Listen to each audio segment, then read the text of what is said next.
ঘটনাগুলো ঘটিয়েছে মূলত একটা অর্থনৈতিক ফায়দা লোটার কারণে, যার জন্য স্বরাষ্ট্র মন্ত্রণালয় একটি পদ্ধতি অবলম্বন করছে যে ইনিশিয়াল তদন্ত ব্যতীত তারা কাউকে গ্রেপ্তার করবে না। এর ভিতরে এই মামলা কিন্তু এখনো এটি সবচেয়ে রেমেডি। আমরা যখন লন্ডনে লেখাপড়া করেছি আমরা দেখেছি যে ওখানে কোনো মিথ্যা মামলা হয় না। কেন মিথ্যা মামলা হয় না? যদি কোর্ট মনে করে যে এই মামলাটা মিথ্যা হয়েছে, তখন যে বাদী তাকে প্রচুর কস্ট পেনাল্টি দেয়, হিউজ কস্ট। এই সার্জিস আলমের যে শ্বশুর, তাকে আমি পার্সোনালি চিনি, আমাদের ছোট ভাই, ঢাকা বিশ্ববিদ্যালয়ের ছাত্র এবং মেধাবী ছাত্র।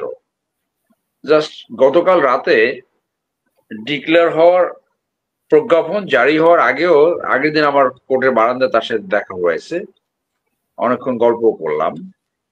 সো আমাদের এই মিডিয়ার একটা অংশ রয়েছে যারা একটা হাইপ তুলতে চায় একটা নিউজকে সামনে এনে, মানে এটা প্রিটি একটা অ্যাপ্রোচ, একটা নিম্নমুখী একটা অ্যাপ্রোচ, একটা সস্তা অ্যাপ্রোচ। এই ছেলেটা এই যে এখন বিচারপতি হয়েছে, লুৎফর রহমান, কিন্তু ব্রিলিয়ান্ট ছাত্র, ঢাকা বিশ্ববিদ্যালয়ের লয়ের ছাত্র।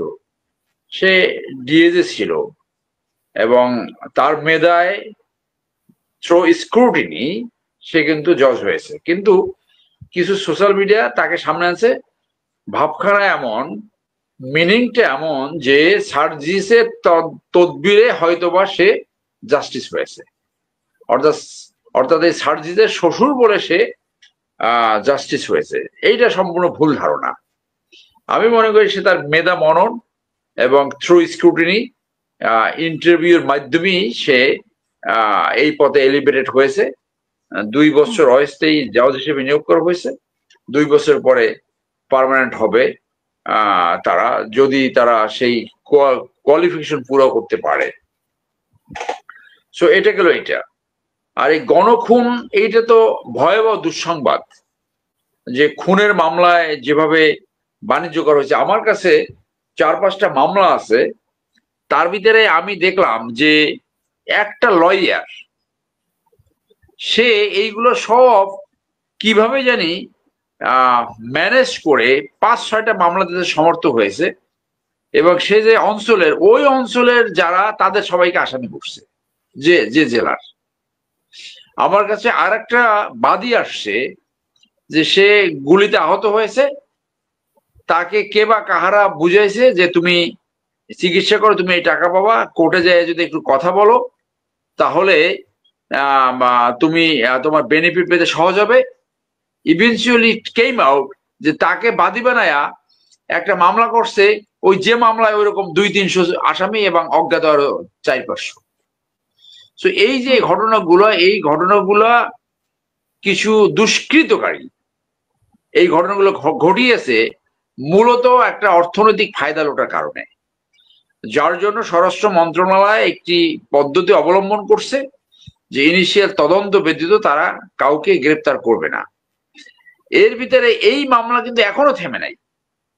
এই সপ্তাহখানেক আগে আপনারা জানেন যে কলাবাগান থানার একটা ওসি ছিল, যে ঢাকা বিশ্ববিদ্যালয়ে একজন পিএইচডি করা পাখি প্রেমী, ছোট মানে বাসায় সরকারের অনুমতি নিয়ে ছোট চিড়িয়াখানা করছে, ডক্টর অদূত।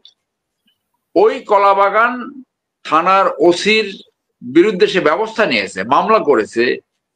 এখন যে ওসি তার কোর্সমেট, তাকে দিয়ে এই সপ্তাহ 2 আগে একটা মামলা করেছে। ঘটনা দেখাইছে 1 বছর 1.5 বছর আগের মামলা করলো। এখন এই মামলাটা কলাবাগান থানা নিল কিভাবে? নিশ্চয়ই এখানে অবৈধ প্রভাব হয়েছে, এইখানে তলে তলে কোনো একটা কলিউশন হয়েছে। এই মামলা তো এখনো হচ্ছে, যার জন্য যে পুলিশি যে ব্যবস্থা, এই পুলিশি ব্যবস্থাটা আসলে অলমোস্ট ভেঙে পড়েছে। যে এই নাতু ফাতু সাত্তু খান যাইয়া একটা মামলা করতে পারে। পুলিশের দায়িত্ব হলো মামলা তার কাছে অভিযোগ গেলে হি মাস্ট ভেরিফাই ইনিশিয়ালি যে whether a crime has been committed or not. এই গণমামলা, এইটা হলো এই মব কালচারের একটা মানে স্পিল ওভার এফেক্ট।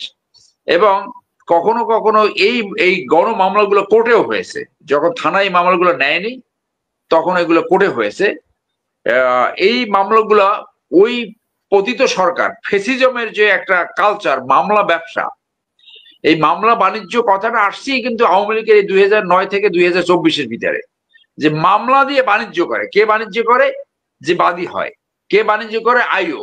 কে বাণিজ্য করে? ওসি। কে বাণিজ্য করে? ওসি ইনভেস্টিগেশন, মেবি এর উপরেও। সেই যে মামলা বাণিজ্য এখন আবার অন্যভাবে কিছু দুষ্কৃতিকারী এই মামলা, মিথ্যা মামলা করে যাচ্ছে। এবং সেইখানে একটা সাজেশন আসছে, একটা রিকমেন্ডেশন আসছে, সম্ভবত এটা রিফর্মস হয়েছে, মিথ্যা মামলা যে করেছে তার বিরুদ্ধে ব্যবস্থা নেওয়া। আমি মনে করি এইটাই সবচেয়ে রেমেডি। আমরা যখন লন্ডনে লেখাপড়া করেছি আমরা দেখেছি যে ওখানে কোনো মিথ্যা মামলা হয় না। কেন মিথ্যা মামলা হয় না?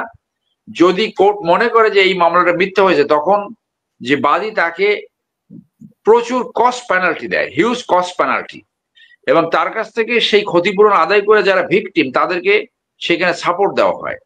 কিন্তু বাংলাদেশে তো এটা হচ্ছে না, যে এই গণমামলা করে এখন কিছুটা পিক অ্যান্ড চুজ হচ্ছে যে কে কার ইনফ্লুয়েন্স করতে পারে। আমার বন্ধু আছে একজন ভালো ভাই, এর একটু গ্রেপ্তার করে দাও, এইটা অনেক ক্ষেত্রে এরকম হচ্ছে। অর্থাৎ এই সুশাসন, ন্যায় বিচারের দিকে আমরা তো যেতেই পারছি না।